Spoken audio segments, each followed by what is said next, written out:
ഏറെ ആരാധകരുള്ള സീരിയൽ താരമാണ് ദേവിക നമ്പ്യാർ. വിവാഹത്തിനു ശേഷം താരം അഭിനയത്തിൽ നിന്ന് മാറി നിൽക്കുകയാണ്.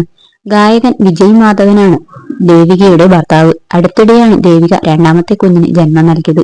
വിജയ് മാധവും ദേവികയും തങ്ങളുടെ വിശേഷങ്ങൾ യൂട്യൂബ് ചാനലിലൂടെ പങ്കുവയ്ക്കാറുണ്ട്. മകൻ ആത്മജയുടെ വിശേഷങ്ങളൊക്കെ താരങ്ങൾ ആരാധകരുമായി പങ്കുവയ്ക്കാറുണ്ട്. രണ്ടാമത്തെ കുഞ്ഞ് ജനിച്ച സന്തോഷവും വിജയ് മാധവ് ആരാധകരുമായി പങ്കുവച്ചിരുന്നു. പെൺകുഞ്ഞാണ് ഇവർക്ക് ജനിച്ചത്. ഇപ്പോൾ കുഞ്ഞിന്റെ പേര് വെളിപ്പെടുത്തിയിരിക്കുകയാണ് താരങ്ങൾ.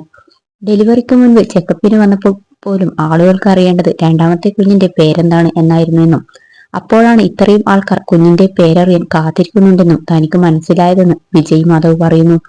കഴിഞ്ഞ പേരിലുണ്ടായ കോലാഹലങ്ങളാണ് ഇതിന് കാരണമെന്നും തനിക്കറിയാമെന്നും വിജയ് മാധവ് പറയുന്നു. ഇപ്പോൾ ആ പേര് സ്വീകരിച്ചുവെന്നും രണ്ടുപേരും പറയുന്നു. അന്ന് ഞാൻ പറഞ്ഞിരുന്നു, അതൊന്നും ഞാൻ കഷ്ടപ്പെട്ട് കണ്ടുപിടിക്കുന്നതോ വെറൈറ്റി പേര് വേണമെന്ന് വയ്ക്കുന്നതോ അല്ല. എല്ലാം ചിന്തയാണ്. ആ ചിന്തയിൽ ഈശ്വരനിലൂടെ വരുന്നതാണെന്നും വിജയ് മാധവൻ പറഞ്ഞു. ഇപ്പോൾ രണ്ടാമത്തെ കുട്ടി ആണെന്നോ പെണ്ണെന്നോ എന്ന് അറിഞ്ഞിരുന്നില്ല. ജനിച്ചപ്പോൾ മാത്രമാണ് അറിഞ്ഞത്. അപ്പോഴും എനിക്ക് വന്ന പേര് തന്നെയാണ് ഇപ്രാവശ്യം ഇടാൻ തീരുമാനിച്ചത്. അത് ആണാണെങ്കിലും പെണ്ണാണെങ്കിലും ദേവികയോട് മാത്രമാണ് ആ പേര് പറഞ്ഞത് എന്നാണ് വിജയ് മാധവ് പറഞ്ഞത്. കുഞ്ഞിന്റെ പേര് ഓം പരമാത്മ എന്നാണെന്നും 30/1/2025 ജനനമെന്നും വിജയ് മാധവ് പറയുന്നു.